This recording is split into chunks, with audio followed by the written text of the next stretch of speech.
What's up? Welcome to What the UFO. I'm John, and with me, as always, is my brother Caleb.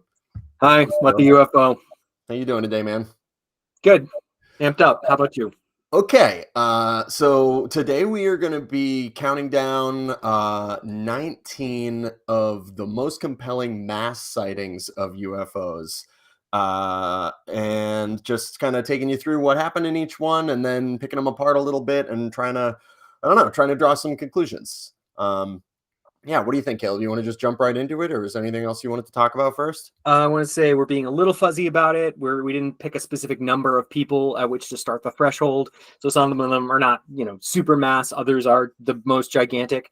And we're going to do them roughly in order from least compelling to most compelling. So we're going to be a little breezier about the first ones. And then as we get toward the top 10 and top 5 and top 3, we're going to take a little more time diving in because they get even more fun. So we are sort of building up classic top 10 list style. And the other thing is that we're hoping that these keywords and years and places can be trailheads for you if you're interested in researching these things more yourself. Totally. Okay. And we've got of the 19, 18 of them are from the 20th or 21st centuries. We've just got one really fun one that you and I both like a lot from the 1500s.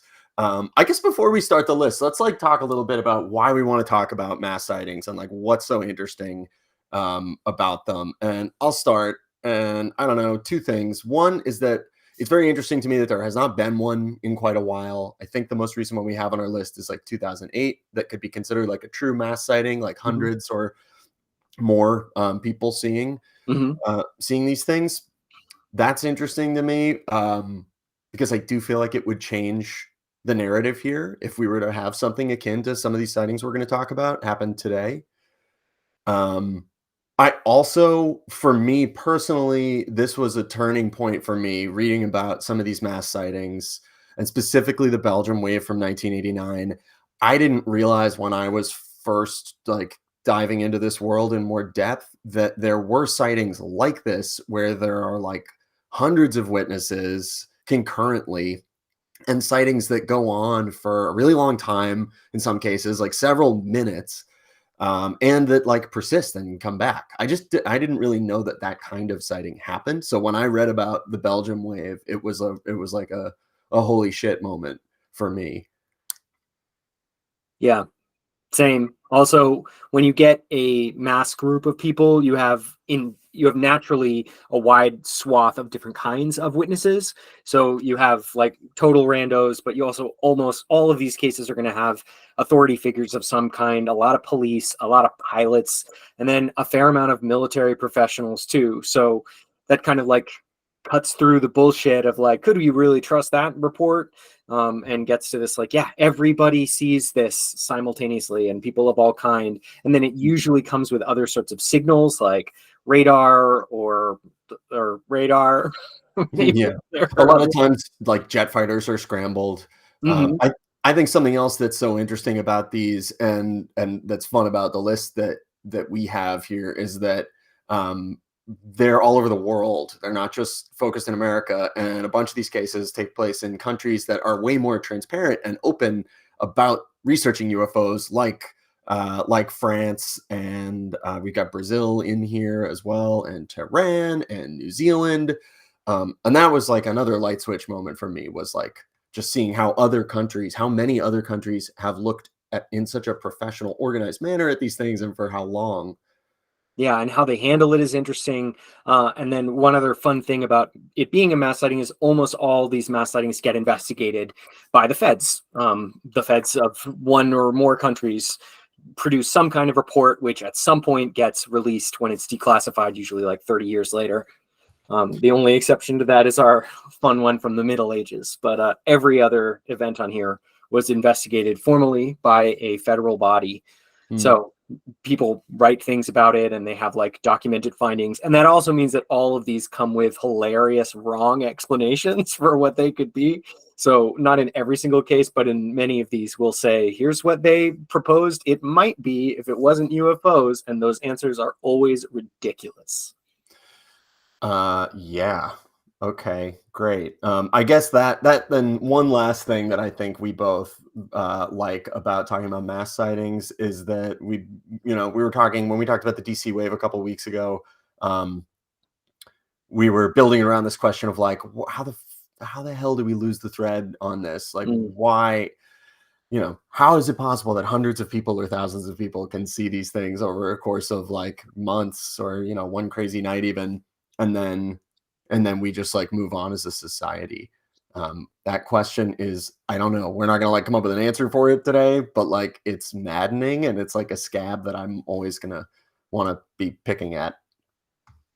Yeah, in general, it feels like people in every generation lose the history that came before. So we're like we are living that viscerally ourselves because we weren't around for most of these sightings, and we weren't like cognizant of world events in the 80s really. And so a lot of people coming online who are like 20 now have not heard of something from 1997 even. So it's every generation has to like relearn all this conventional wisdom, and it's therefore difficult for the UFO movement to like build momentum and switch everybody over into this, oh well, obviously place where we obviously should be. All right, let's jump into the list now, starting with your number 19, Paris, 1990. The day is November 5th. Witnesses from Paris and other areas around Paris say they saw strange flashing lights moving quickly through the sky. At least 1,000 people saw this. It was investigated by French officials, and they did come up with what seems like a reasonably compelling, um, prosaic explanation, which was fragments of a Soviet satellite re-entering the atmosphere. The sightings were brief, between 7 and 7:15 in the evening, which further seems to lend some plausibility to this idea that it was something burning up in the atmosphere. Yeah, so we sort of threw this one in here so we could chuck it under the bus. Not all mass sightings are actually UFOs, but the rest of them almost certainly are. So this one sounds like it might not be. It's a good little warm up of a lot of people seeing something crazy that probably turns out to be just normal stuff. It was fast, they were flashing, but I couldn't find any particular quotes of somebody saying that these lights like changed direction or ascended rapidly or hovered in midair, which you hear a lot of times in other reports. And this is probably an example of like a foreign country having a country other than America, like the benefits of having a public reporting process and like a public facing investigatory body. Even though we have Arrow now, for what it's worth in the United States, at the time France had and still does have Gaipan, Yeah, uh, bomb. which is their investigative body, which has a really dope website, which you should totally go and check out sometime, because you can get like really detailed um, information about all these different sightings that they've investigated. So, okay, let's Les Guépons. yeah, we'll come back to France, I think, later in this list. Why don't you take us on? Number 18, staying in Europe, but moving back in time to the 1560s, we got Nuremberg 1561, because how could we not? The celestial event in Nuremberg is what you should Google if you want to read Wikipedia about this. So it's April 14th. Witnesses in what the time was probably a town of 10,000 people or something, I didn't look that up, saw a vast array of strange celestial objects in the sky above Nuremberg. They described them as spherical, disc-like, cylindrical. I think there's a cross in there. There's a giant triangle.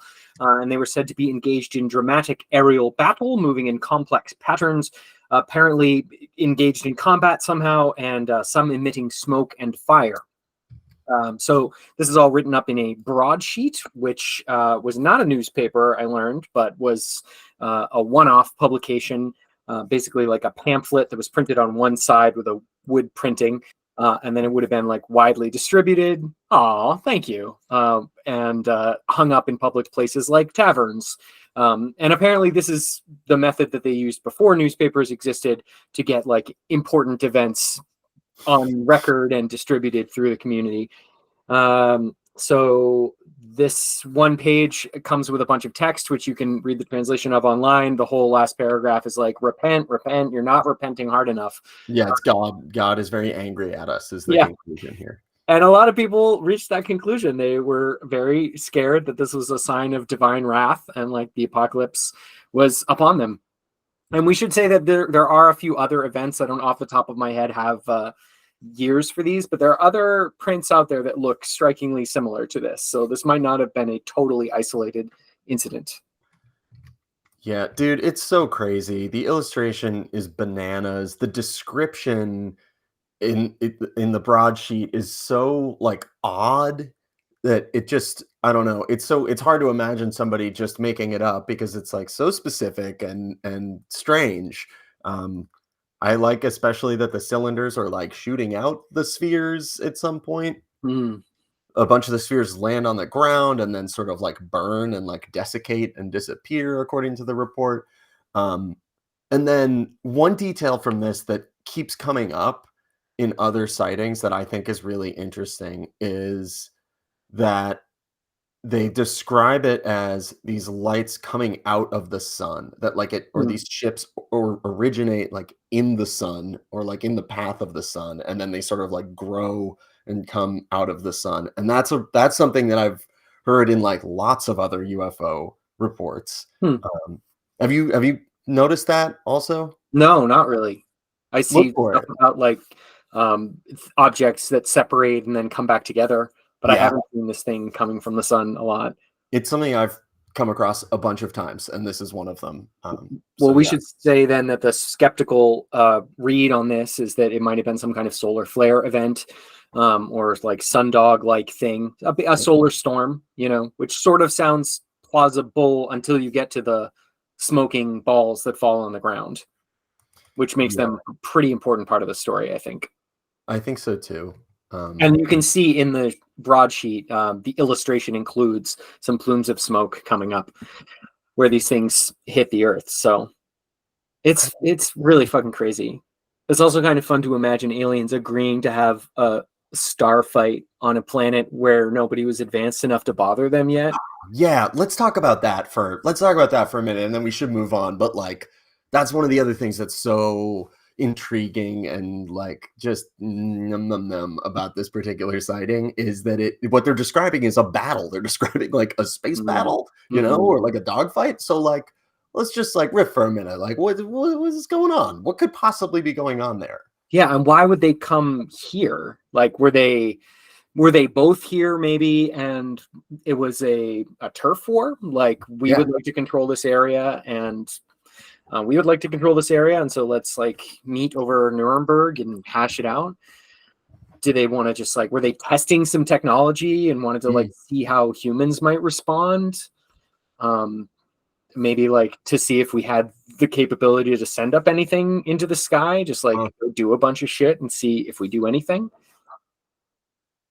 There's this idea from I finally watched that Boyd Bushman video, uh, which is like probably debunked because the thing is a toy, probably. I mean, definitely was a toy, but like, was it a CIA toy?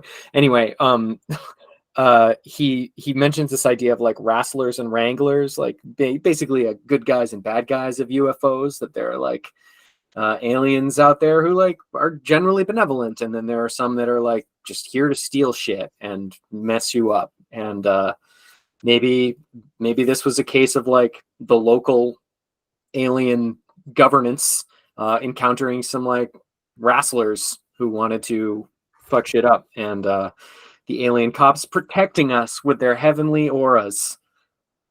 Could dude, what do you think the reaction would be like today if this happened in just like so great. I mean, like fucking insane. Which is another thing that makes you think that like they almost would have had to choose on purpose to do this at a place where there wasn't technology, because like we didn't have any F-19s to get in the way. What's weird is like why would they have a fight on a planet, right? Space is big. Like if they're having a broad scale war, you would expect them to do that somewhere else. So that suggests that somebody was interested in this location and wanted to protect it or take it from someone else. Okay, let's move on to your number 17. Tehran, 1976. So this is one of the stories that's written up. extensively in the Leslie Kean book. It's chapter 9. It's written by General Parvez Jafari, who's a retired member of the Iranian Air Force, and I believe is the pilot who goes up, right? He's one of the two guys, maybe the Yeah, second. I think that's right. We should say maybe this is low on the list only because we don't know how many people saw it, really. Yeah. I couldn't get an actual number, but because it's over Tehran, which is a big ass city, and this was 1976, it was like very populated. You have to imagine that a lot of people saw this. Yeah. So the way he starts his chapter in the UFO book, in the Kean book, is about 11 p.m. on the evening of September 18th, 1976. Citizens were frightened by the circling of an unknown object over Tehran at low altitude. It looked similar to a star, but bigger and brighter. Some called the air traffic control tower at Mehrabad Airport, where Hussein Perozi was the night supervisor in charge. After receiving 4 calls, he went outside and he looked through his binoculars in the direction people had reported, and he saw this big bright object flashing color lights, changing positions at about 6,000 feet, and it also appeared to be changing shapes. So Iranian Air Force radars pick it up and track it. Then the Air Force sends out an F-4 Phantom jet to investigate. That pilot gets close to it, and his instruments black out, and so returns to his base. And then a second jet goes up and also suffers malfunctions of instruments and comms when it gets close to the object. He tries to shoot it, right? I believe, yeah. What he engages his missiles and then they shut off. Which is wild. And I think maybe he also shoots it, doesn't he? Doesn't he like shoot it with his gun? Like Okay, well, a gun? Oh, like a fucking gun. here's how he describes it, and this is General Parvez Jafari. We kept it locked on with radar. The size on the radar scope was comparable to that of a 707 tanker. At this moment, I thought this was my chance to fire at it, but when it, whatever it was close to me, my weapons jammed and my radio communications were garbled. We got closer to 25 miles at our 12 o'clock position. All of a sudden, it jumped back to 27 miles in an instant. I wondered what it was. I was still seeing that giant, brilliant diamond shape with pulsating colored lights. Wow. That's pretty unusual. The pulsating colored lights and the diamond shape. That's not like most of the other objects that we have here. And Yeah. so this another thing that's unusual is that both militaries get in on the action pretty quickly. Like one of the rare times that Iran and the US are just like in a room cooperating on something. And the US DIA compiles a classified report, which later gets FOIA'd. So we have a bunch of like official documents that verify Jafari's story and the story that civilians were reporting this. I didn't see, oh yeah, it was tracked by Air Force radar as well. So we've got visual and radar data on this one. Visual from the ground and visual from the planes. Yeah. And they're flying F-4 Phantoms. That's kind of fun. I think you said that already, but I like knowing the names of the machines we send to investigate these things.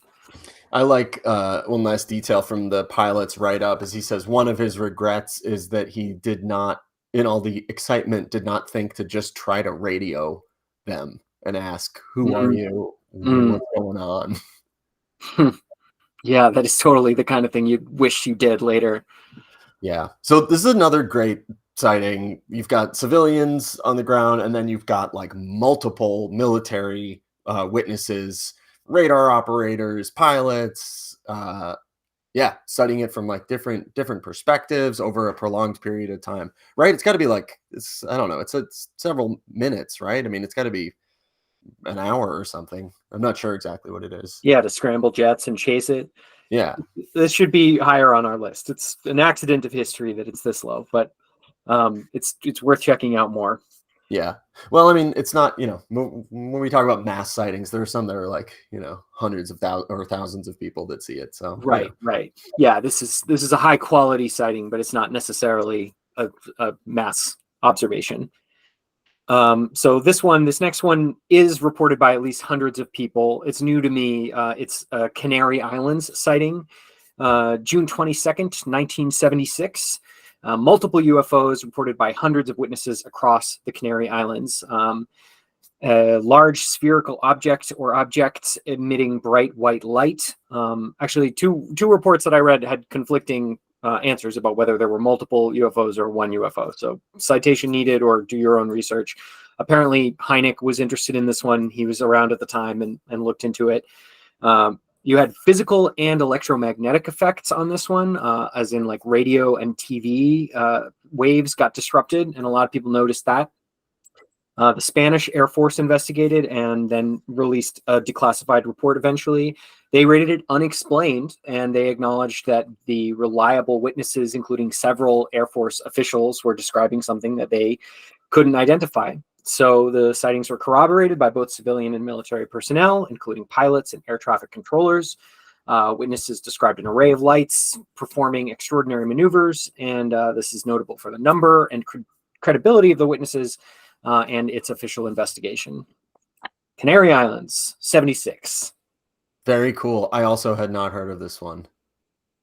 And then when I just searched it, are the Nordics involved in this, maybe? Oh, I don't know.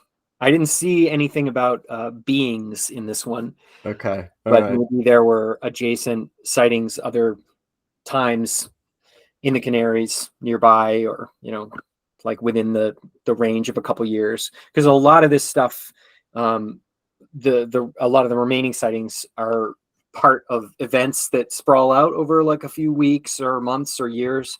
And there tends to be a tale of like people seeing these things over a wide area and for a long time. Okay, cool. Very interesting. And yeah, the Wikipedia on this says that it is one of few accounts to include a report from two witnesses detailing occupants inside a craft. Oh, shit. Yeah. Blondies? Although there was some dirt kicked on that theory by the military judge who wrote the Spanish government report and interviewed the witnesses. So it sounds like that's, what up for grabs, but what's not up for grabs is hundreds of people seeing this. Can't be, therefore it isn't. Yeah, but hundreds of people see it. That counts as a mass sighting. Yeah, totally. Okay, cool. Let's move on. Number 15, Levelland, Texas, November 2nd, 1957. So, do you have any idea where Levelland, Texas is? It's in the flat part. Oh, the flat part. Okay, great. So, at least 15 motorists, including a police officer, reported encounters with an oval-shaped object that caused their vehicle engines to stall and headlights to fail as the object approached. The reports were consistent in terms of the object's effect on vehicles and its sudden appearance and disappearance. This incident was investigated by the Air Force under Project Blue Book, but no satisfactory explanation was ever officially provided. They floated ball lightning as a possible explanation, but it was a clear, calm night, so that seems unlikely. Cool. This is another one I had not really heard of before. Yeah, it was news to me, and it sounds like the kind of thing that probably inspired that scene in Close Encounters, although it doesn't feature any of the like super hyper lights that come through the car. It does turn off a bunch of cars, and I think that's one of the main reasons people took it so seriously. It's like a whole bunch of cars turned off, and one of them happened to be a cop car, so they couldn't immediately ignore that person. That is really wild. And also, that's not something like the Tehran incident we just talked about. They turn off an airplane, but like you don't hear. I have not heard a lot of accounts where they're turning cars off or like making their headlights malfunction. Is that something you've heard of?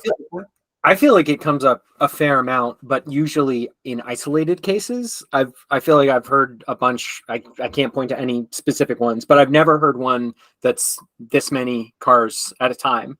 I've heard like individual vehicles like flicker and stutter or stop and start, but 15 cars fully stopping as an orb floats over them.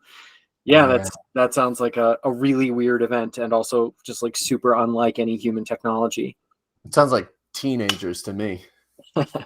Sounds like a fun night. That's a pretty fun alien teenager night. Would do that. It would definitely go for that ride. Yeah. You're not hurting anybody. You're just like confusing and scaring them, God damn. All giving us right. something to talk about for 70 years. That's 1957 again, November in Levelland, Texas. Love it.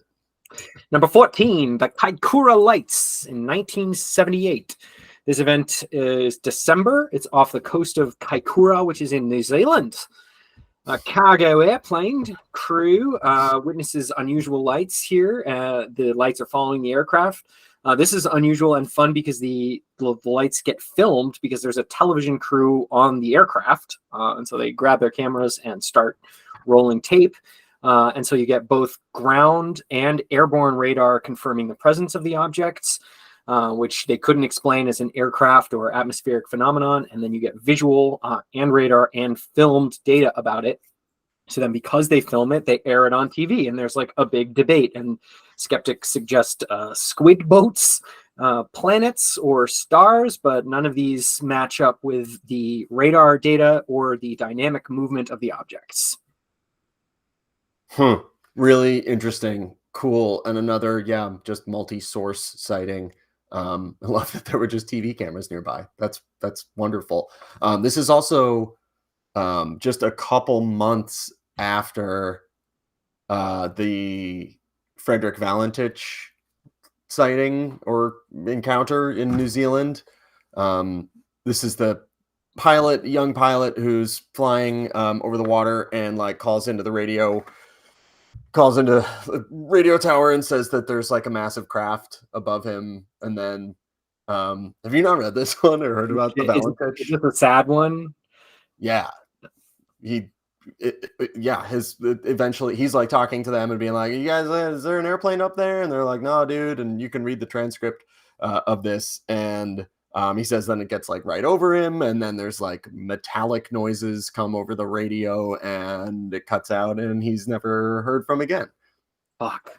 So he doesn't crash and they find the plane, they just lose him. They just lose him. They never find a plane. They never find a body. Wow. Plausible that he just crashed into the ocean. But what he's saying is that there is some kind of craft above him. Is this a story where he's following it to higher altitudes? No. Okay. This guy's just like trying to go about his day. And he says it's hovering over on top of me, and it's not an aircraft. Actually, he says that strange aircraft is hovering on top of me again. It is hovering, and it's not an aircraft. And that's the last thing he says. Anyway, sorry, that's kind of off topic, but it is from October, and this is December. So wow. There's some other UFO activity happening in New Zealand in 1978. 1978. Well, lovely place to visit if you're UFOs. This is unfortunately kind of a thing. There aren't a ton of these, but there are stories of pilots following these things like too high up and getting lost or crashing. I've only heard like 2 or 3 of these stories, but obviously they're very sad. The main line, I bet there's TV out there somewhere of the like on TV debate about this footage and people trying to say it's boats or planets. That's another one that's is probably not seen by hundreds or thousands of people, but the video sets it apart and makes it a little more interesting because you've got multiple sort of eyes on this subject, even though it doesn't sound like it's super duper clear. It sounds like weird lights, basically. Unusual lights as opposed to like a big orb or triangle. Want to take it nearby to your former stomping ground? Yeah, number 13, Salem, Massachusetts. Spooky. Nice work there. So this is a sighting that is on a street that I used to live on. So 1952, it's July 16th. We talked about this a little bit in the DC Wave episode, again, because it's right around that time. And it's the same week as the DC event, I think, if I'm not mistaken. I think that's right. It's also the lead image in the New Yorker piece that is an on-ramp for a lot of people into the UFO discourse. So July 16th, witnesses saw a strange disc-shaped object with bright light hovering over the Salem power plant and performing extraordinary maneuvers. Coast Guard photographer Shell Alpert took a picture which looks like multiple craft Unclear if any witnesses saw more than one object, but he talks about having seen them flying in formation, in a sort of V formation. And the official explanation of celestial objects like stars or planets or some dumb shit like that did not satisfy witnesses who were not fucking idiots. That's good copy. Thank Thanks. you. ChatGPT did not write that, I think. Yeah. I don't know. What do you like about this one? Great picture. Good, like, sort of scale, because you got the power plant and the formation. It's sort of like gets at the higher tech feeling because they look like techno angels. They're just like bright lights in the shape of ships. I couldn't get a number on how many people saw this, but you kind of have to figure there was a crowd standing around. This is just like a random Coast Guard dude with a camera, right? Although on the other hand, it could have been fast. I don't know how long this went on for. So maybe it was quite quick. But you just looking at it, you sort of have to imagine that a bunch of people saw that in Salem, because it's not a small town. It's not humongous, but there would have been like 10,000 people there, right? Yeah. Oh, yeah. At least. I mean, Salem was at one point one of the biggest cities in the colonies. It's also interesting that it's daytime when this happens. This photograph was taken at 9:35 in the morning, which is Nice. which is Yeah, that's pretty unusual on the mass yeah. sighting list. Okay, cool. Great. Moving on. Let's do it. Broadhaven, Wales, 1977. Not even going to try a Wales accent. Would love to sometime. Number 12, 1977. Broadhaven, Wales. It's the kids. It's the children's. We're going to do 2 kids in a row, maybe 3 kids in a row here. February, a group of children at the Broadhaven Primary School reported a silver cigar-shaped object with a dome on top land in a field near the school, and a humanoid figure in a silver suit emerging from the craft. First humanoid, yay. Well, I guess unless you count those Nordics. In the dome that the judge threw out. Adults nearby also reported similar sightings at the same time, and numerous additional sightings of objects and lights were reported after the children's sighting, including disc-shaped and triangular craft, as well as more strange humanoid beings. Ministry of Defense investigated, and the kids' teacher had them all draw what they saw, and the pictures were remarkably similar. You can see a doc about this in Netflix Encounters episode 2. Cute Welsh accents in that, and adorable kids. So yeah, they're children, but there are a lot of them, and they corroborate each other's stories, and a lot of adults nearby see similar stuff. And we're into cigar-shaped objects, which is like very standard UFO fare. Silvery suit, that's also like fairly common. They don't say how big this creature was. It does get a formal investigation from the Ministry of Defense. I didn't see what they came up with.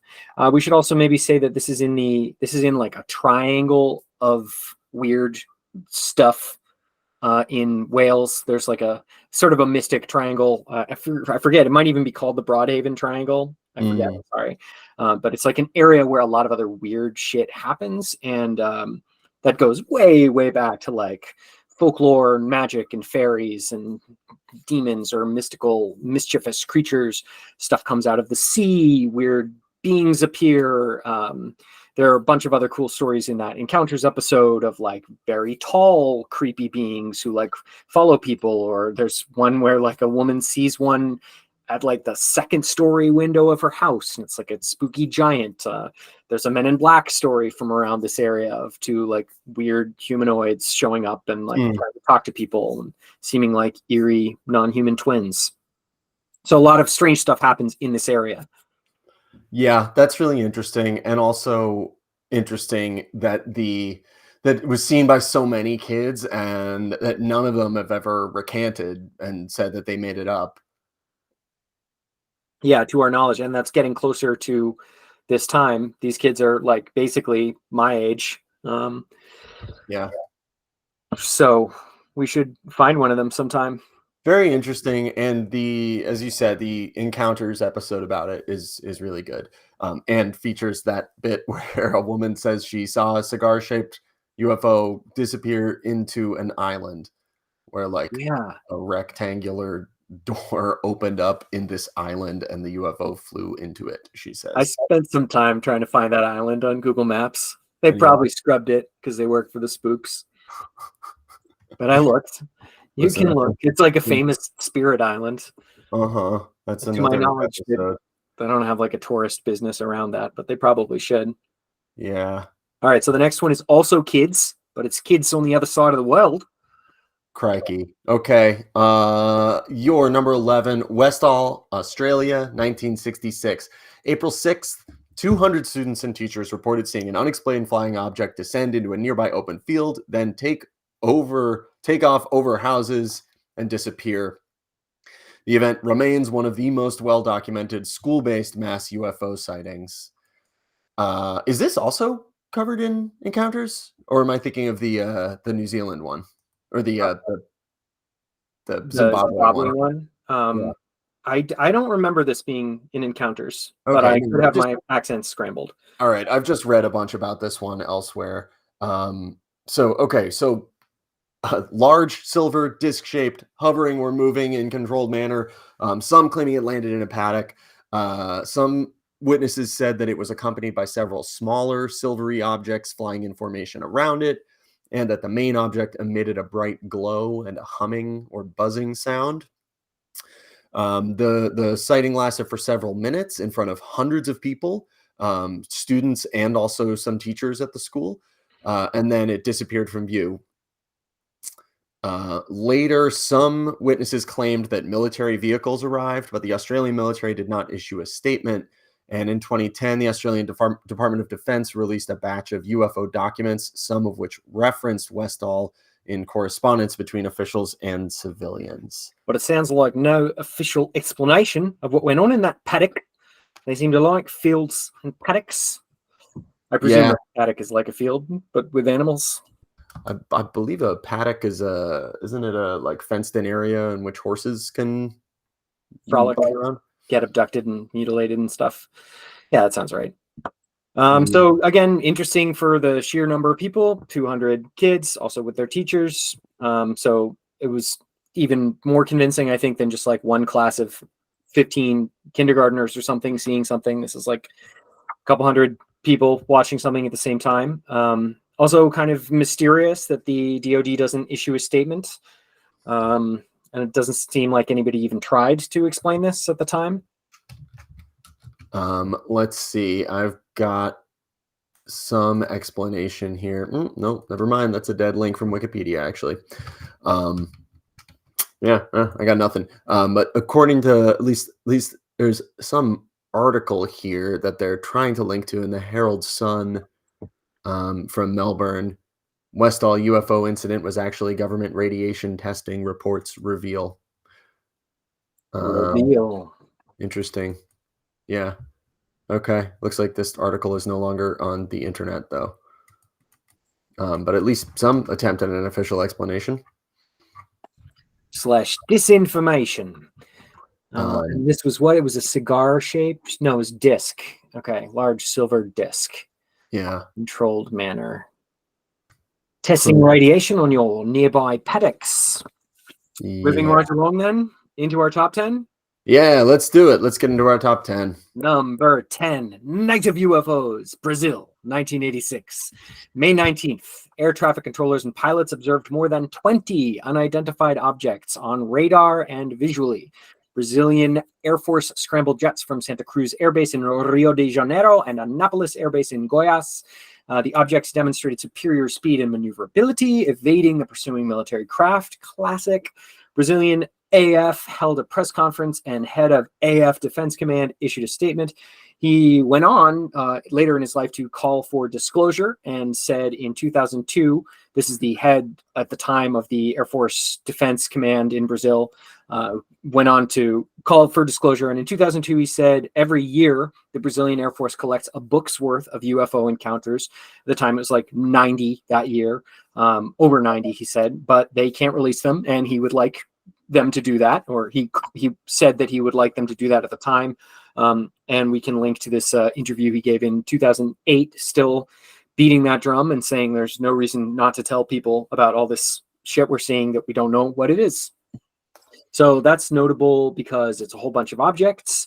It got a lot of news. It's also notable because this guy held a press conference. So nice, like, right turn from the Australian Department of Defense apparently saying nothing, to the Brazilian defense just like holding a press conference and saying this happened and we chased a bunch of stuff, which makes sense because apparently a lot of people, presumably a lot of people were reporting this, but I think this one happens at night.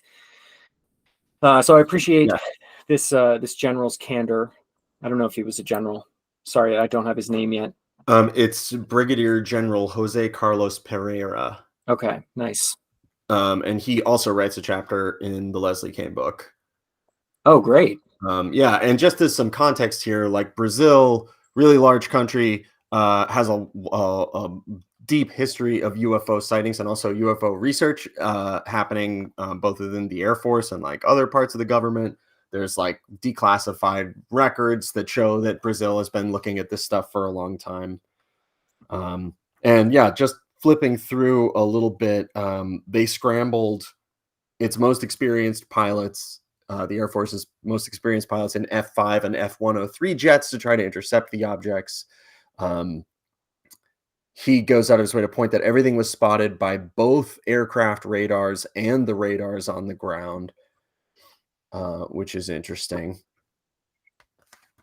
So this is another chase kind of, right? Yeah, sounds like it. Pursuing military craft are evaded by these objects with superior speed and maneuverability.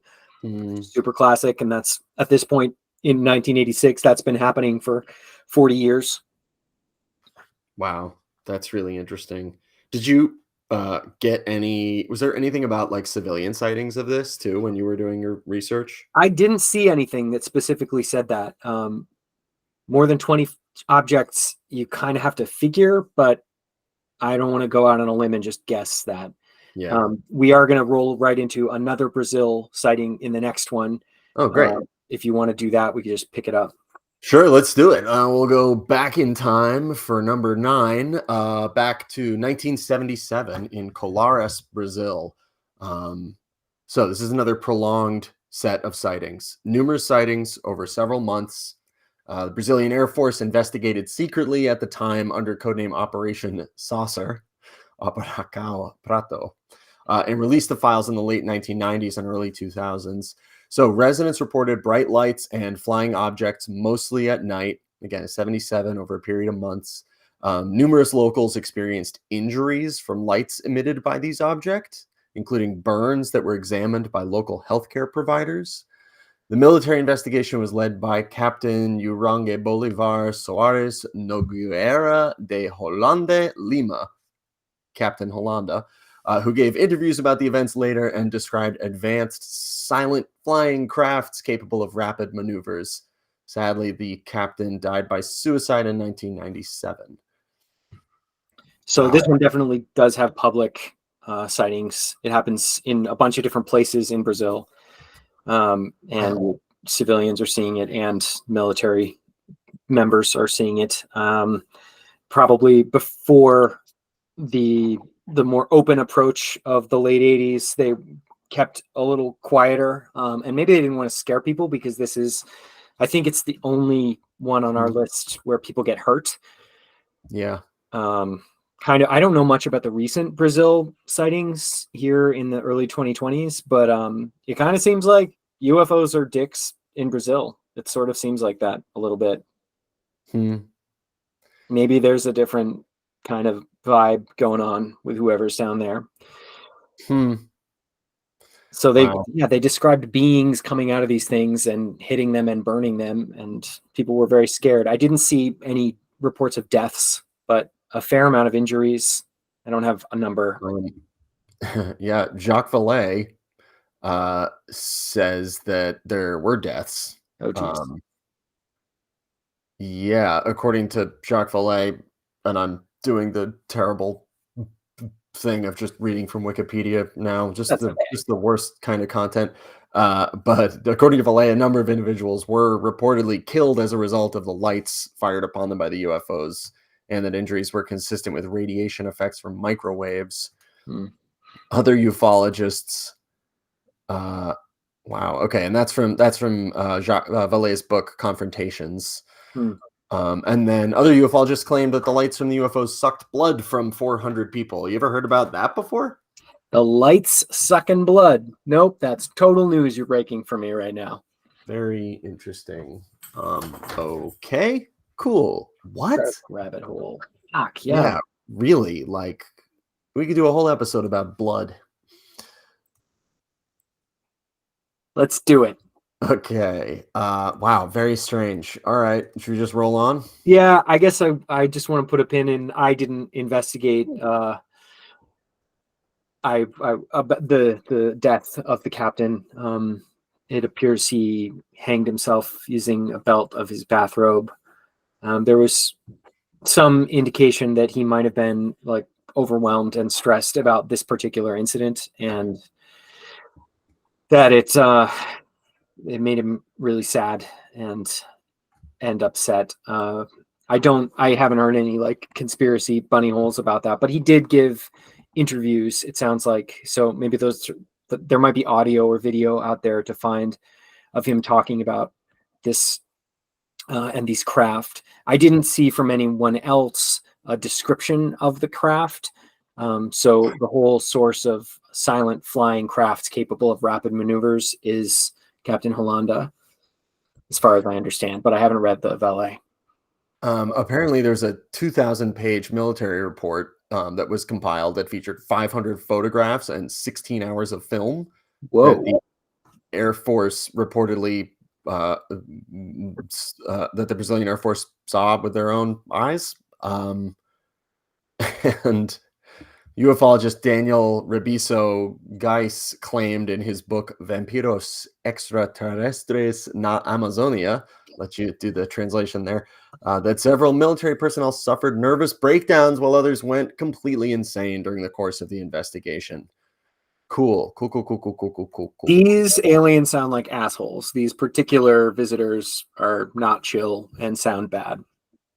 Yeah. Wow. Okay. Cool. They're out there. We have a chaser now. The next one is the next one. Nice. Yeah, I think we're taking it down a notch with Tinley, Illinois, 2004. 20 years ago today, not quite today, August 21st. It's a series of sightings, but there's a large number of witnesses on this one, and they report strange lights, a formation moving slowly and silently, just silently. And they describe it as orange or amber in color, which comes up a fair amount in spheres, in the sphere discourse. Although it's not a color that we're going to see in the rest of this list. But they do mention a triangular or boomerang-shaped formation, which does sound familiar, like recalls Salem, and then it pings some other things we're about to talk about, and that they maintained a consistent formation, which also sounds similar to some other sightings. And then many witnesses said the lights were attached to a large, dark object that blocked the stars as it passed overhead. So that sort of sounds like a couple of these other things that we're going to get into, which are big, dark triangles with rows of lights that look like multiple objects flying in formation. So possible also that the Salem object was a large object with lights flying in formation. Maybe it's even possible that like Captain Rainier's sighting, or Captain, what's his name? I don't know. That original guy at Mount Rainier, maybe that was attached to a big V. I remember that the commercial pilots in DC in 52 said they saw a formation, but they felt strongly that it was not attached to one object, that it was different objects that were keeping up with each other at varied paces. So it seems like there might genuinely be two kind of things here, like UFOs that fly in formation, like a V, and big UFOs that look like smaller UFOs flying in formation. And then there are the even weirder ones that seem to like detach and come back together. Yeah. So I don't know very much about this, but it's recent, which is one of the reasons that it's high on the list. Illinois, 2004. So presumably there are a bunch of people out there who saw this stuff and are still talking about it, or could still answer questions. Yeah, for sure. You can find news stories about this. You don't have to look hard to find them. Reports from the time. Okay, number 7. I'm glad I have this one also because it's somewhere else that I've been. Fiorentina Stadium outside of Florence, 1954. This I one's really so like fun. this one. Yeah, it is. It's It's so great. it's like maybe the single most fun UFO sighting. Mamma mia, what a spicy UFO sighting. That's racist. Allora, October 27th, football match at this with 10,000 spectators. 10,000 spectators at this soccer stadium. Good Lord. So I'm actually just gonna pull from a this great BBC article about this Okay, because can you try to say the Stadio Artemio Franchi. Did I say it right? Did I say it right? That's allora, it means what fantastico. time, right? Allora. Yeah. So okay. So what happens is it's just after halftime. They're playing a match, and then like the stadium gets very very quiet. And and the players realize that the spectators are no longer watching them play soccer, and then there's like an uproar happening, an uproar from the crowd. The refs stop the game, and above the stadium,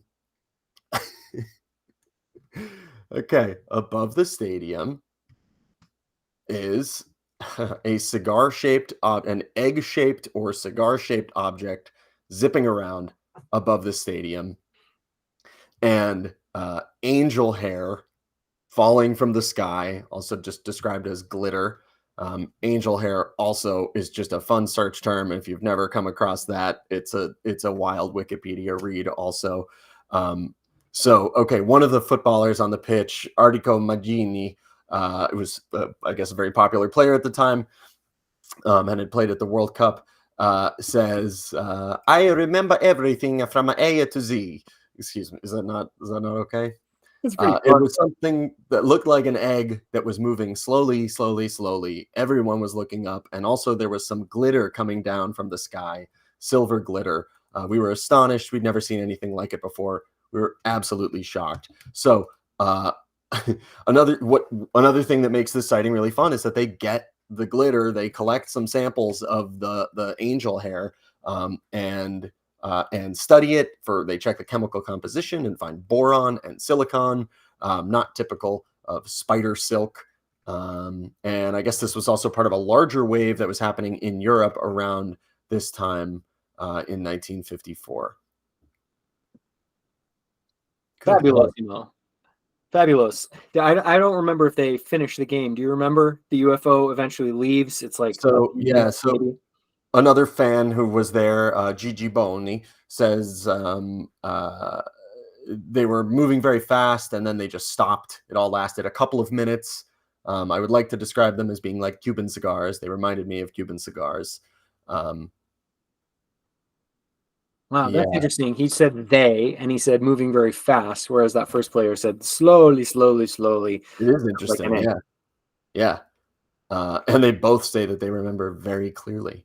Um, We've heard egg, by the way, in other places, and I also wanted to point out that people describe like droplet-shaped things sometimes, mhm. which kind of sounds like an egg. So that could be one of the more common shapes. It also just like feels super non-human. It's very much not how we build flying machines. Yeah. This is cool. I've never like I'm aware of the angel hair thing. And actually kind of the closest thing that I have to a personal UFO sighting involves that also um Mhm. last year. But yeah, but I had not heard of anybody like actually getting it and then sampling some of it. Okay, so this guy though, Giorgio Battini, um, who's a journalist, he took some of this stuff, rolled it up with a matchstick and took it to the Institute of Chemical Analysis at the University of Florence. When he got there, he found that other people had done the same thing. The lab was run by a respected scientist. and they did spectrographic analysis and concluded it contained borons, silicon, calcium, and magnesium, and that it was not radioactive. It did not, this didn't yield any sort of like conclusive proof about what this stuff was. But that's great, because the closest thing to an explanation floated by skeptics, debunker types, was like, it's migrating spiders, just like a cloud of migrating spiders, which is that's great. So stupid. But it's nice to have some chemical evidence that says, no, it wasn't that. So it's really fun to imagine a giant crowd of people seeing something so obviously weird. And it also made me think that this is the kind of thing which, if it happened today, would be like a book shut or like doors open, like total game changer. This would be like, because it's broad daylight, it's a giant crowd, and in 10,000 people, like there would be 3,000 video feeds that went up immediately all over the world. So this is the kind of thing that we need. we just need a one more sparkly egg to come goo all over 10,000 people at a football match. That would be great, and that would do it, I think. Yeah, maybe more than some of the rest of these arguably more compelling or as compelling events that we're going to get to later. Last thing I'll say about this is just, I think the discrepancy in the shape and the way people describe the shape is also pretty common in UFO sightings. And I feel like it's explainable by just perspective. If you have something that is a monochromatic, maybe some kind of strange substance, and disc shaped, if you see it sort of head on, it's going to be kind of cigar-like. If you see it at a tilt, it might appear egg-like. That's a good point. Or like from another angle. Yeah. So if they're moving around and sort of shifting positions and tilt, it's very easy to imagine this appearing like different shapes. It's a little too bad that this is long enough ago that there aren't tons of people talking about it still. 1954. There are probably survivors. But this doesn't get a lot of contemporary play. So if you want to look it up, Fiorentina Stadium mass sighting 1954. Hang on. Artemio Franchi. Just really quick before we move on, I just opened the website of the Italy's National UFO Center, and you just got to see what it looks like. Just 1 second. Franchi is spelled CH. Not trying to dunk on anybody. Oh here. my This God. is just it's a Comic Sans. That's just, oh my goodness. So 19. Geez, it's got Comic Sans and like a papyrus-like script. Oh, it's so good. Wow. Okay. This looks like quite good for 1998. Oh my God. Okay. Wow. All right. Thank you for watching that. Thank you. All right. I'm hopping us back into the nearer times with the Ariel School incident of 1994. There are contemporary survivors of this. Another thing that you can see in the Netflix Encounters show, episode 4, not an affiliate. September 16th, it's Rua, Zimbabwe. Approximately 62 students from 5 to 12 years old report seeing one or more UFOs hovering above school grounds. They say they're silver craft with lights. Some of them say there are multiple objects. Some of them say the craft emits a beam of light toward the ground, and some of them say it lands in a nearby field. They really like fields, these things. Several students said small beings came out of the craft, about 1 meter tall, large eyes, long black hair, which strikes me as weird, tight-fitting black suits. Some kids claim to have communicated telepathically and received messages about the environment and Earth's future. So this is widely covered in the news. It gets a lot of interview attention. There's some stuff about the teacher that I don't remember right now, but it's covered in the Netflix bit. You can also Google John Mack and Ariel School and see some interesting interviews with him. This is the Harvard psychiatrist who's been interviewing abductees, experiencers, contactees. And so he flies to Zimbabwe to talk to these kids and probably to help evaluate them psychologically.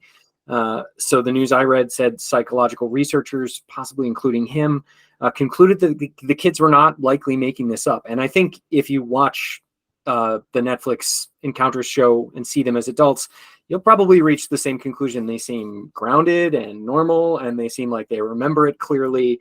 And it's not like a hazy, I don't know, what was it? Like it was so dark.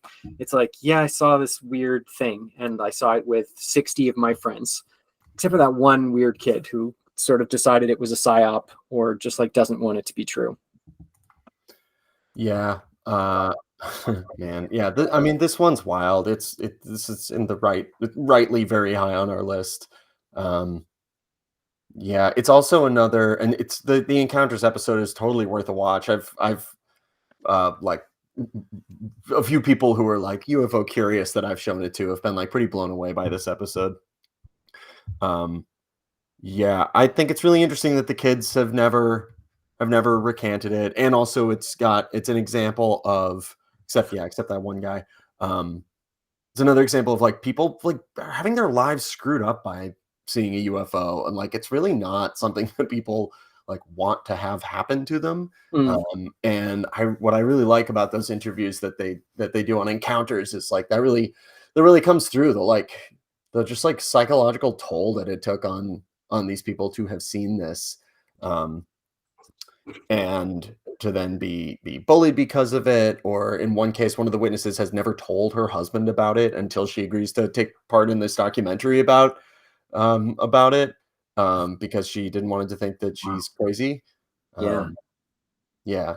Yeah, that is a good thread to pick up on because it's something that experiencers and contactees have in a degree that I can't imagine, but as people who are interested in the subject have a lighter version of this, which is like what you've sort of cheekily called alienation. It's like a weird disjointed sense that like accepted conventional garden variety reality is not the reality you're living in. And there's like a very powerful dissonance to that, presumably more powerful the more you know about the thing. So like the Mhm. closer you get to actual experience, the harder it is to sort of justify that or connect it to a world that doesn't seem very interested in that idea and lending it any credibility. Yeah, I that you know the being taken seriously by somebody, is a theme that comes through in this story, because the kids are, you know, everybody's being skeptical, and then John Mack comes from Harvard and just like wants to talk to them and just like wants to hear what their experience is and like how they felt about it. Um, and this is the first time, this is like my first exposure to John Mack, and he's a Mm. really remarkable dude. Same. Yeah, Um, he's got like a vibe about him that is different than just sort of egghead professor. Like he's got a charisma. He's a good looking guy, but also he's like a very attentive person. And yeah, I like your point about being listened to there. I bet he was really good at that. and he's a psychologist too, Yeah, and then psychiatrist. yeah, and another thing that about this case that is so wild is that the headmaster of the school doesn't say anything about it at the time, but while John Mack is there interviewing the kids, she's having abduction experiences, and she lives at the school on the grounds, and he's there to talk to the kids about what they saw. But like the night before, she was like abducted from her room, like put on a table and brought aboard a ship, and like Oh, had tests done on her and had conversations oh my God, I to hear her completely tell it. forgot that. Yeah, and then she says that they then come back one more time and are like, "Hey, you wanna get out of here with Yeah. us?" And she says like, "No, I'm quite happy here," and decides to stay on Earth instead. And her impression is that they were offering like an exit, like a Yeah, relocation. yeah. You like to So move with us. I love that. It's crazy. She's an amazing character. And again, Encounters just does a really good job of the human touch, like the human element of this. Yeah. Yeah. Um, And this is a very human story. There's a ton of video of these kids processing what they just saw, explaining it to adults, and then explaining it as adults. okay, the last thing about this that like really sticks in my head and that I think about a lot is like, what? if you're an advanced civilization, you want to deliver a message about the environment, you're trying to like help Earth in raising awareness of the environment and technological like runaway tech. Why do you go talk to kids? Like, how can you be so smart and advanced and then come and try to have this conversation with children who have Okay, no so power? what if it's because they're 1 meter tall? What if on Quintonia or wherever they're from, the people in charge are all short, and they come to Earth and they assume that these like large groups of short people are like convening important meetings where they decide the fate of their species? Maybe. Yeah. I guess they describe him, yeah, as only being about a meter tall, so that's fairly short. And this is in the like sort of the fairly narrow category when it comes to encountering beings, fairly narrow category of like human ish, like mostly human, but bigger eyes and kind of Mm, offset eyes. mm. Not Yeah, crazy. long black hair. Oh, That's like really? certainly not a gray unless it's wearing a wig. Hmm. Really interesting. I love this one. It's so crazy. Yeah, and pretty recent. So people Yeah. are out there processing this still. Yes. I don't know as much about this next one. Oh, but it's in your court. It's an odd number, so you have to deal with In it my anyway. court, it's also actually, I believe this is episode 1 of Encounters. So this is Stephenville, Texas, 2008. A series of sightings in January, about in this town about 70 miles southwest of Fort Worth, Texas. At least dozens, maybe hundreds of witnesses, including residents, pilots, police, and radar operators, witnessed these objects, radar clocked objects at over 2,000 miles per hour, making abrupt turns and altitude changes. Some people reported points of light, others triangles or elongated ovals. Many people said they were larger than typical aircraft, though one witness who is interviewed in Encounters, but then also is Texas businessman Steve Allen says the first thing he saw, which when he was up with some buddies lighting a campfire, and he said he saw an object the size of a Walmart. Great Uh, point of reference. yeah. So okay, so let's see. This one was more of a Denny's. Yes, described only in the size of Texas change. This is some people reported a Wawa, others. Okay, so many people said they were larger than typical aircraft. Some said they saw them fly in formation or split into multiple small objects. Some witnesses reported low altitude, sometimes just above tree level. Police and pilots reported unusual aircraft or lights moving at high speed and making unusual maneuvers, sudden acceleration, changes of directions, hovering, all the usual kind of stuff. The U.S. Air Force said at first that it might have been military, and then retracted this and said that there were no exercises underway. Um, so this guy, Steve Allen, who is lighting a campfire, I find this quote really interesting when he's describing it. He says, so it's very bright light. The light was so bright, unlike anything I'd ever seen. It was almost blinding to look at them. And what amazed me is there was no wind noise, no engine noise. It was silence. And then he says, when it came past us, I developed the most peaceful, easy feeling I think I've ever had in my life. Whoa, It was, cool. it was almost like a religious experience, like I was at one with whatever it was.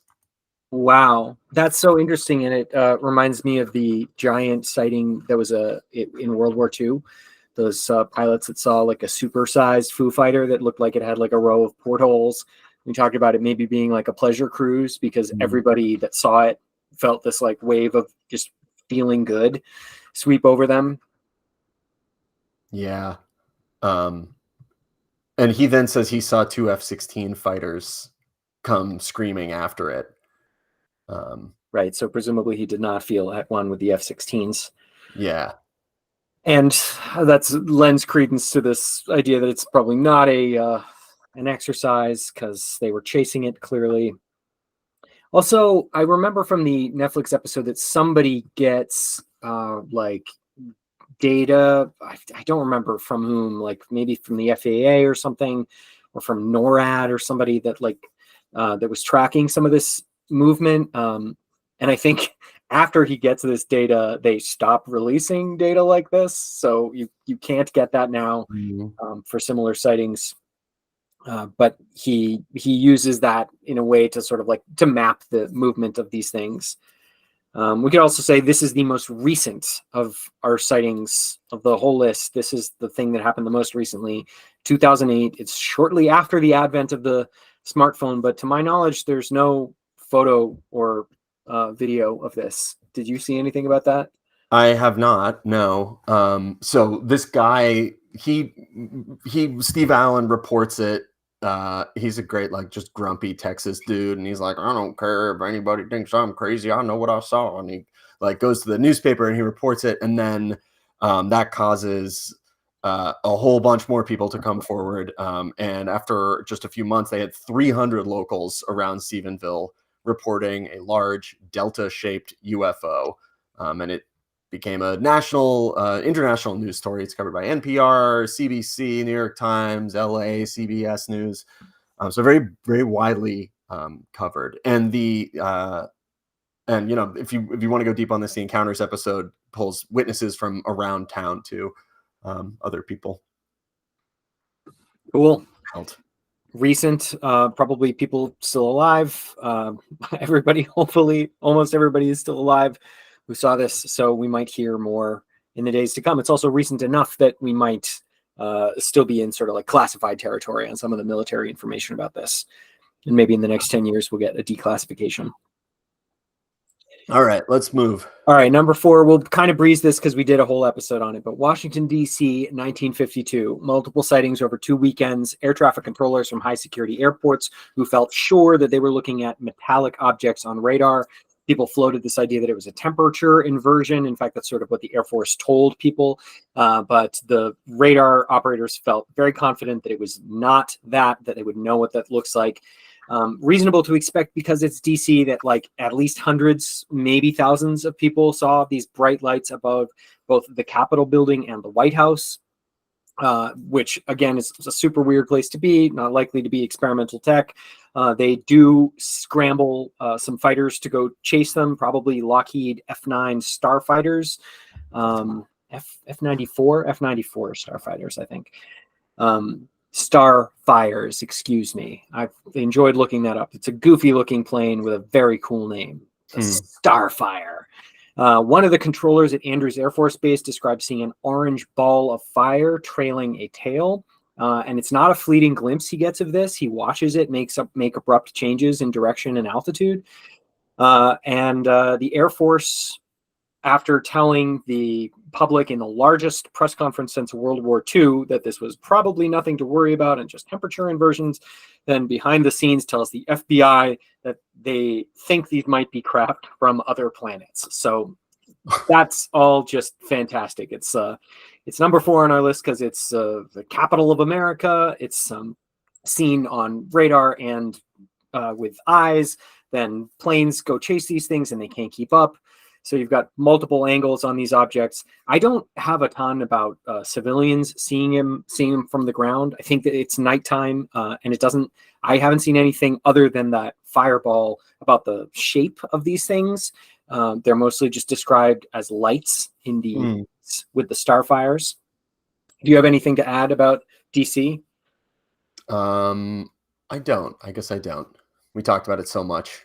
I went like half insane reading old newspaper articles about it. So the thing I guess to take away is that it's the moment that the security state starts coming up with a plan to diffuse all this attention about UFOs, because like 1952 is a huge year for UFOs in America. There are like hundreds of sightings.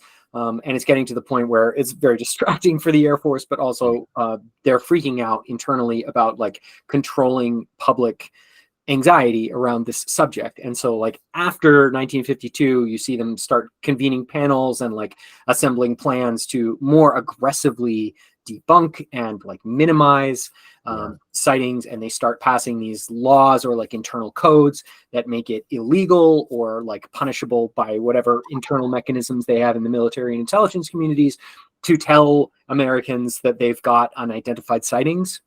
They basically never volunteer that information after this. They will only talk about sightings that they have identified, and then it becomes standard policy if something isn't identified to say we could probably identify this if we had enough data. And that line continues right up to the Arrow report released like a couple months ago. They are still fucking saying that if we just had a little more information, we're confident we could explain this, which means we have no fucking idea what this is. And even the best scientists who have studied it end up concluding that the like higher value the information they have coming in about the sightings, the less likely it is that they're going to be able to explain it. Like the unexplained rate goes up, the better the data is, and that comes from the Battelle study, which is that the same thing as the Condon report? Do you know? I forget. No, I don't. Sorry. All right, the Battelle But panel or like study of this basically breaks all the sightings down into like low quality, medium quality, and very high quality in terms of witnesses and what kind of data they have. And the higher quality they get, the higher the unexplained rate. So the highest quality sightings have like a 33% unexplained rate. And then like all of the groups who've tried to explain these things over the years have been stuck between like 5 and 20% unexplained. And then to get it below 5%, you really have to get into the shitty chicanery that the CIA obviously loves to conduct. All right, that's enough. I'm sorry, I'm de-soapboxing. No, I DC love it. It's kind of a hot spot. Rant. Great. Okay. Now moving on to your number 3. Hudson Hudson Valley. Top 3. Hudson Valley, New York, Sighting early 80s. by the masses. Sorry, what? My bad. Hudson Valley, you were saying. Yeah, Hudson Valley, New York, beginning in December of 1982, lasting for a few years, thousands of reports in this period of time. Many witnesses described large V-shaped arrays of lights moving slowly and silently. Some said they saw craft that were larger than a football field. Some described a red light at the center of these. They reported to hover, moved against the wind in some cases. I'm going to share right now a selection of illustrations. These are drawings made by independent witnesses in different parts of New York and Connecticut in 1983 and 1984. Wow. These are all from UFOs by Leslie Kane. We're going to talk about the Belgium wave in a bit, but there are a lot of similarities between these. So, you know, this is another sighting where you've got hundreds of witnesses over a prolonged period of time, people seeing the same kinds of shapes from different perspectives. We've got police, we've got Air Force jets being scrambled, and we just kind of moved on from it. And the U.S. government, as far as we know, never conducted a super deep investigation of this, and the FAA just like waved people away when they called in reporting these objects. What else stands out to you about this? Yeah, thousands of people, years and years, slow, giant triangles. It really should probably actually be number 2. We're going to do Phoenix Lights next, but spoiler alert, it's also a triangle. In fact, our top 3 is very triangle heavy. So we moved from like egg shape and cigar shaped into the territory of triangles. Yeah, I mean, this is just another, like, again, when I was like first really getting UFO pill, this is just another like staggering, like we could pull some specific anecdotes from this, but the main, what's so overwhelming and convincing about it is just like how many reports and how many different people at all sorts of different kinds of people and qualified people, trained observers, all saying very similar accounts over a prolonged period of time. And like, yeah, it's just mind blowing. I guess I do have one thing to say that sort of falls in a more skeptical quadrant than I usually land. I'm not skeptical about this, but it does look more like human military, like than an egg, for example, or Yeah. a cigar. Those drawings look a lot like some of our flying machines, and it is definitely weird that they move slowly and silently. Um, but they do look like much bigger versions of like B-2 bombers or like a bunch of other things we like to build. They would have to probably be like Avengers airship sized versions of those things. And they would have to be a technology that we didn't know existed. But we could say that the CIA has done that before. Like the military has had technology that we didn't know about for decades at a time. So I don't know anything about the military investigation of the Hudson Valley wave. I don't have any stories about these things getting chased by F-16s. Doesn't mean it Uh, didn't happen. You got something? yeah, so Hynek actually looked into this. He died in 1986, but the Hudson Wave was something he was looking at very strongly at the end of his life. And just reading from UFOs. So in a 1985 essay, Hynek described hundreds of largely professional, affluent people in suburban areas whose statements he and others recorded on cassette tapes as astonished, awestruck, and often frightened by the bizarre things. Uh, when flying over the Taconic Parkway or cruising low over streets and houses, and an utterly strange and possibly menacing object constituted a serious hazard that should have been concerning to the FAA, he wrote. And probably we'll find out someday it was. Like Yeah. behind the scenes, there must have been investigation. And we're close enough in time to the present that that might not have been declassified yet, because this is the 80s and it peaks in like 83 to 86. But it goes through the decade. So it could be that that stuff is sort of still behind the veil. Hmm. Yeah. You'll like this. Hynek says of this: the impossible reality, quote, overheats the human mental circuits and blows the fuses in a protective mechanism for the mind. When a collective breaking point is reached, the mind must openly disregard the patent evidence of the senses. It can no longer encompass such evidence within its normal borders. That is great. You're right. I do really like that. Yeah. Yeah. Uh, with apathy goes the ability to accept even the most inane explanations, anything, whatever, to stave off the necessity to think about the unthinkable. Mm, So this yeah, one that makes pissed sense. Hynek off, it seems like. Yeah. That reminds me of this feeling that I had early in my UFO journey that I described to you as like a jellyfish on the windshield, like this like weird blobby thing that keeps landing on your consciousness and you keep like swiping it away because it's just so strange, and also because it's so weird it like slides off your ability to focus on it. And that kind of sounds like what he's talking about, this like no, it's just too strange. It's just too strange to process. I can't keep this in my attention. Yeah. Um, and I wanted to say the positive aspect of that, I think, is that uh, we can deal with it. Like we do sort of shut down. But like if you've ever been actually in a moment of like extreme tragedy in your life, you might find that like your emotions can be very extreme, but they also can sort of hit a ceiling, and there's like a fail-safe switch that can go off in you, which can like surprise you with your resilience, Mm, or your ability to deal with very difficult things. And I think we have that about UFOs. I think UFOs like trigger that in some way in like a broader societal sense. And I'd like to loop around to that point after our last two. So you want to move into Phoenix? You yeah, let's comfortable with do that? it. All right. So 1997, still pretty recent. Kurt Russell's landing at an airport and calls in some crazy lights. Hilarious. Uh, and they say they don't have anything. He's Yes, landing at with his, Kurt Russell.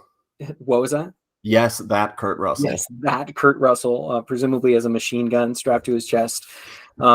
He's landing with his son at the Phoenix Sky Harbor International Airport, and he calls them to say, "Yo, there's a bunch of lights in the sky," and they say, "We don't know anything about that, Kurt. Get out of here." So what does happen is that thousands of people report an extremely large V-shaped formation of lights or triangular object. It moves slowly over like 300 miles of Arizona, and at some point it or something like it hovers over Phoenix for a prolonged period. I don't have an exact number of minutes. Some witnesses describe this one as being several football fields long. They say like conservatively 3 football fields long. Mm. Others thought it was longer, maybe as much as a mile My long. God. Very, very big flying object, which actually sounds like the giant black triangle at the bottom of the 1561 Nuremberg print, just like big, spooky, static machine. Um, Also like the airship in Eternals. If we're comparing these things to MCU, some witnesses describe it as football fields. Okay, some people say it's very low in the sky. Like some people say they see it at roof level, which is Mm. also really strange. Like nobody's flying Avengers ships at roof levels. Um, Tons of people saw this, probably tens of thousands. It was a clear night for several hours in a highly populated area. The Air Force tries out a batshit stupid explanation of training flares from an A-10 Warthog, but that just doesn't hold water, and it can't explain the stationary lights which hover over the Phoenix area because those flares would be moving in the sky. The governor of Arizona initially holds a very stupid, goofy press conference with a dude in an alien costume, but later he describes seeing the object himself and he calls it enormous and otherworldly. So that's the list of facts on Phoenix, and lots of people have written books about this. There are documentaries. It's very high on the list for a reason. It's like very much still in the zeitgeist. It's kind of in America like the last really big mass sighting. Yeah. Did you find any photographs of this one or video? I think there are photographs and Yeah. video of this. I didn't see anything that was like super slim dunky, but yeah, I'm pretty sure those things exist. Yeah. I In watched a video of it's like a husband and wife, I think, are up on a hilltop, like outside of Phoenix with a Okay. video camera when this is happening, and they're just Mm. like freaking out watching this like sort of line of lights slowly like twinkle on in the sky over Phoenix. I don't know, it's not, obviously not dispositive, but it's interesting. There's another story about a husband and wife team up on a mountain. I don't know if it's the same one, but there's a guy who goes up to take like Valentine's Day pictures, I think, and he's like blocking out some shots above Phoenix, and he catches these like 6 or 7 sort of like ghostly UFO shapes, kind of by accident because he's just taking a bunch of pictures in a row, and then they kind of like come together toward one big thing. Mhm. I guess I want to like play with this military idea. Like, if this were a military object, then what it would be doing, I think, would be testing the response of a local population to see if they could check out other city areas. It seems like not what you would do with a super secret piece of technology is like show it to 20,000 people, Yeah. but maybe you would try to test it. Also hard to imagine like a giant row of super visible lights being a part of a secret tech object. Like mostly when we build secret tech, it's for hiding, right? It's like designed to evade radar and like go take a bunch of pictures of a place where we're not allowed to fly, like Russia or China. And this does not seem like a good way to do that. Like you wouldn't you want to test it without the row of creepy giant lights? Yeah. And also the things we're describing are gigantic here, you know? Like I don't know. I don't think it's credible that the idea that this could be human tech or some secret US tech that they're testing on civilians. I will say one more point in this column that the flares from an A10 Warthog explanation sounds a lot like the bullshit that they used to hide the V2, sorry, the U2 spy plane, which was like they said like meteorological stuff, like oh those are crystal formations. And there's a sort of cheekily titled New York Times article from 20 years ago called "The CIA Admits It Lied About UFOs," and what the article is about is the CIA giving out bullshit meteorological explanations for its secret spy planes because they didn't want people to know that they were spy planes. So people would call in UFO reports, and then the announcement would come down that this was in fact meteorological, because we couldn't tell people what it was. So that kind of sounds the same to me. Them giving it's like such a bad explanation, the A10 Warthog flares, that it sort of sounds like they're trying to cover something up. Like why not just say we don't know what this was? I guess they don't want to scare people. Yeah. Do you have any like recommended things for people to watch or read about this? I don't actually, honestly. I mean, I think yeah, I mean, I know it's been covered extensively. I'm not sure though. I don't have like a immediate one video to send you to go watch. The only reason I really put it above the Hudson Valley wave is that I think it like got in the public psyche more. I mean, it's 10 years more recent, so it's still like echoing a little bit, but it also like, because it was a singular event, I think it had more of like a resonant impact on culture. And I think more people have like thought and talked about it since then as a result. Yeah. The Phoenix Lights also has a great name, right? Probably the best name on the list. Yeah. Okay, well, that brings us to the last one on our list, which we've been talking around. Belgium, 1989. Let's just do this one together. But this is the one that like really broke my brain when reading about it. So we'll start. I'll just give you the overview of it. Cool. November 29th, starting at 5 p.m., 2 federal police officers in a town called Eupen, which is near the German border, followed a triangular craft that they found illuminating a field nearby that they said was so bright that they were able to read a newspaper in the car while they were still kind of far away from it. They estimated it to be about 30 meters per side. It had a flashing red light in the center, the bottom center, and it was totally silent. It hovered over the city, and then it hovered over the lake. And what happens here is like a cat and mouse evening where these cops are like driving around following this gigantic triangular craft. So slowly eating Belgian donuts. 2 beams of light extended down, slowing at the end. Wow. Like they slowed down when they reached the end. I don't know actually what that means. My understanding is that they also then they shoot out. So it's got like white lights on the 3 tips, and then in the center a red light, and it's like shooting out a red ball that comes out from the light and then like hovers in the sky for a while, like it's scanning or something, and then it comes back in.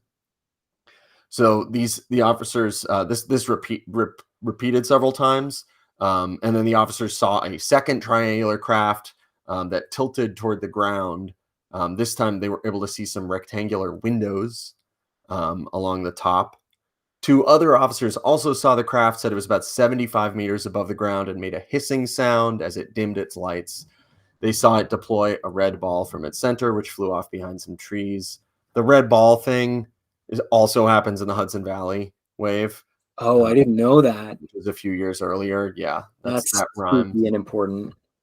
So there's also a couple that are driving, and the husband stops the car and sees one of these craft and then flashes his car headlights at it, and the craft flashes back, which really freaks out his wife. So Belgian air staff received 143 reports that night, of whom 13 were police officers. People seeing the same or different UFOs at 8 different locations. The Belgian air staff estimates that maybe 10 times more people saw something. So they think around 1,400 people just this first night. And that's just the beginning of the wave. Then from 1989 to 1991, Belgium recorded about 2,000 UFO sightings. Of those 2,000 reported cases, 650 of them were investigated by the Belgian Air Force. Of those 650, 500 remain unexplained. In over 300 cases, witnesses saw a craft at less than 1,000 feet distance, and in over 200 of the sightings lasted longer than 5 minutes.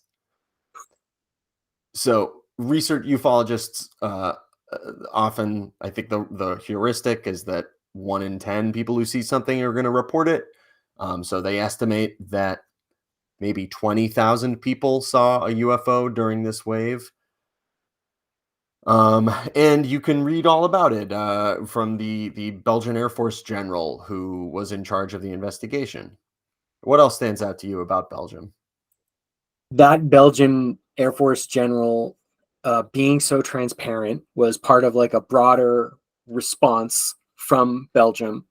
And it leads to a really important takeaway from me, which other people have noted that's very positive, I think, which is that the Air Force was very open about this process and nobody freaked out. Mm-hmm. So over multiple years, thousands of sightings by tens of thousands of people, lots of public engagement from the military didn't terrify everybody. We didn't devolve into like panicky cannibals. The Belgian civic society did not crumble into war. We were fine. It was fine. Everything was basically chill. I don't know. I've never seen any numbers about like how many Belgians believe in UFOs, believe that UFOs are extraterrestrial versus how many Americans or French or Chinese believe that. But I wouldn't be surprised if it was high. I am a little curious about that.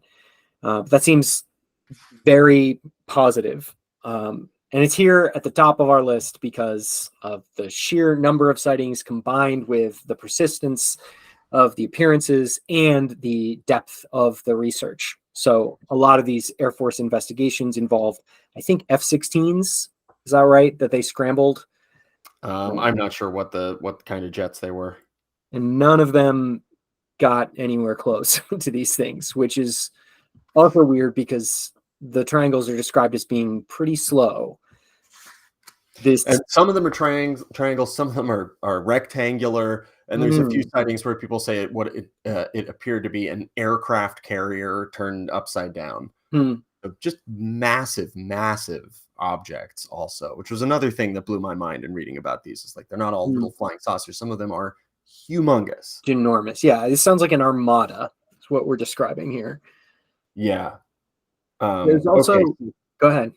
Well, one of the other things that stands out to me about the Belgian wave is that there's a really good picture. There's one really good photograph, and it is taken by a guy. So a woman notices it and like tells her partner. He runs outside with a camera. He manages to snap these two pictures of a triangle, of a triangular thing. It's nighttime, but with these lights on it. He then throws out one of them because it doesn't, you can't really see anything in it. And then this photograph, the original negative and the photograph then gets reviewed and studied by specialists in satellite imagery with the French National Space Research Center, as well as a former senior scientist with NASA, and finally a doctor in nuclear physics and a professor at the University of Paris South. And they study these carefully, and they find no effect of infrared radiation, no indication of any tampering with the slide. They can tell that the camera was stable, but the craft was moving slowly.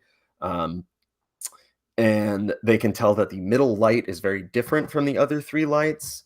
And when they like overexpose the frame, they find this triangular shape. And then furthermore, in doing some other analyses on it, they find evidence of like electromagnetic like halo effect happening around the ship, which is also really interesting. So I only have those. Actually, that picture is on Wikipedia. One of them is, anyways. And there are a lot of thought pieces about like 20, 30 years after the Belgian wave. Where are we? We still don't know what it was. We've still never gotten any answers from the Air Force, which has been the most transparent Air Force in the world. Yeah. I vaguely remember something from the Kane book about that general contacting America. Do you remember that or have any details about it? I remember that the Air Force, my memory is that the Air Force reached out and said, could this possibly be American craft? Because it's super weird. And Oh. America said, no. Hmm. Hey, I just have to correct myself because the picture that's up on Wikipedia, frustratingly, is a debunked like hoax image, which is very lame. But it's is very similar to a to the real image that I was just describing, the real set of images. Wikipedia kind of sucks on UFOs. Wikipedia is quite skeptical, has They're like a behind the culture.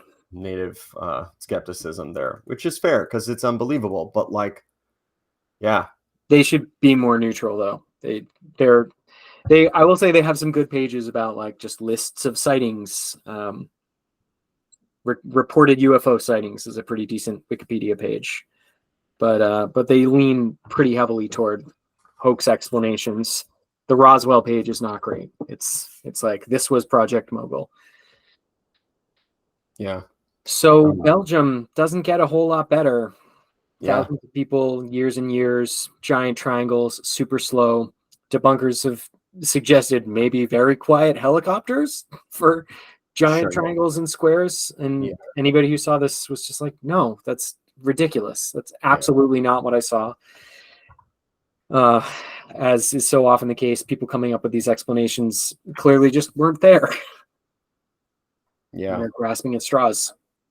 And the other thing that's so interesting about this one to me is that there's this concurrent investigation happening, like while the wave is going on, they're like trying to figure it out and trying to like capture footage or imagery of it, or they're, it's not like an event that is then researched after the fact. This guy, Colonel De Brewer, is like in charge of this ongoing investigation that's happening live. Yeah, which is one of the reasons he makes such a fantastic writer. Another really great reason to read the Leslie Kane book is basically after her introduction, that guy is the first chapter, just describing what he went through and what this was and what it was like. And it's got to be the most sourced public large scale sighting we've ever had. Yeah. Hey, all right. Well, that's it. We've gone through our entire list of 19 mass sightings. Let's like just yeah, great job. Way to go. Let's try to draw a few conclusions and then wrap this thing up. I mean, UFOs are real. And we should be talking about it more. That's like a main conclusion. What else? What else for you? Working it. UFOs are real. Yeah, the other really big one that I think we can take away is we are not going to freak out when we hear this stuff. Like all the people who saw this stuff, they went on to live their lives. And like to the extent that they have psychological distress, it's less about the idea of aliens than about the problem that the rest of the world is not caught up to speed on this. It seems to me. And except maybe with the exception of like aliens who are zapping blood out of people's bodies with space rays. That seems like it would induce some reasonable concern.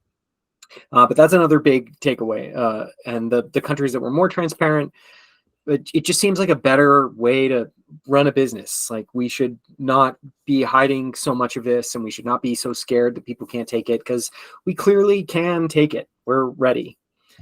And then the other point that I made at the very beginning, I think, is worth saying, which is like it's worth doing stuff like this because generation by generation, we only have like one big thing at a time, and we lose sight of this like drumbeat of repeated occurrences, and they don't add up to enough for us. So because we don't condense these all and like list them off, we don't get this like overwhelming sense that it's obviously real. And people really need that, because as you said before, any individual sighting you can kind of bat away or shrug off.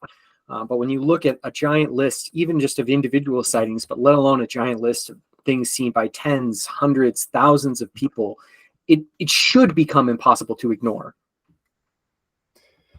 Yeah, I guess we just have to hope for another mass sighting sometime soon, huh?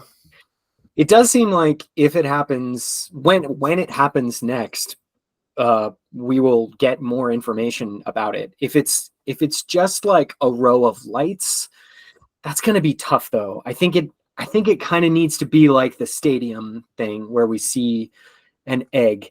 And something I've been thinking about a lot that is kind of a giant bummer is that we're so kind of hyped up on our military tech now that it's going to be really hard to convince people that whatever they're seeing isn't secret government tech. And even if we don't have an obvious explanation, a lot of people are going to say, yeah, this is obviously secret, and they're not telling us about it because the government keeps things secret. So I found myself wondering, would even a mass sighting be enough at this point? Yeah. Or do we need basically like public interaction on some level, which Hmm. is, kind of hard to imagine because these things always happen in small groups of some kind. Yeah. So it would have to be like a combined mass sighting with a being experience. Like if there were like a football match where something landed and then did that aerial school bit, but tried to tell the footballers to protect the environment, and like everybody in the stadium saw these little things get out and then like get back in and fly away, like that would probably be a slam dunk. What do you think? Yeah. I Would mean, that do it? I guess I share your skepticism that even a mass sighting would, um, with not other than the kind you're describing there, would persuade people. Um, yeah. Another thing I've been thinking about, unless you have something. Well, I don't know. The I'm also just struck by how brazen Belgium, Phoenix, and the Hudson Valley waves are, Mm, and like curious from as the to, beings flying these things. yeah, man, like they're just, yeah. I mean, assuming that they're real, that these are real, extraterrestrial craft, non-human craft. Like, why so gutsy? Why so just brazen? And Mm, they're unusual. They're outliers in that sense. mhm. So, like, what's going on there? Is it different? Yeah, I don't know. It I don't. does seem like they could be different people. I mean, different beings because Yeah, they're the like morphology of the ships is so different from the yeah, little egg cigar things. yeah. They're like distinctly different from the saucers. So maybe there's like a curvy inclined alien and a triangular or rectilinear squares and rectangles Mhm. alien. Yeah, but unfortunately, as is so it's always the case with the phenomenon, it's more complicated than that. And actually, people did see cigars and eggs Ah, and diamonds also in Belgium, okay. at least. Are Yeah, there Do we know anything about contactee experiences in this I Belgian do. window? There must be some, right? Yeah, that is something that Kane basically keeps her oars dry on. She just sort of doesn't go there in her book. And so if there is any, she probably just push that off to the side. Yeah, yeah. So that's Um, that's a good question to follow up on. We will be looking for Belgian sightings, and if you have any, you should let us know. But I had one more thing about the convincing of everyone, which is I've just been thinking about a lot lately, and that's that we don't need to get to 100% of the population. We are probably already in a majority. This like next nut that we have to crack is like getting a bunch of the serious media people to like yeah, really get on like a visceral level that this is probably real. yeah, yeah. That's a good point. So 80% would probably do it, with some 20% of humans are going to believe whatever they want Yeah, forever and always. You're not going to get to 100 on anything. But we do really need to flip this point. And I've been trying to write a little bit lately, and maybe next time while you're traveling, I'll do a little essay about just like the project of humility and UFOs. mhm. Yeah. We've got a All right. puppy. Yeah, my dogs are telling me it's time for dinner. All Um, right. I'll Well, let thanks you for do talking the about this, Caleb. Thank you to our viewer. This was fun. Yeah, thank you. This was great. See you next time. All right. Bye bye. Bye.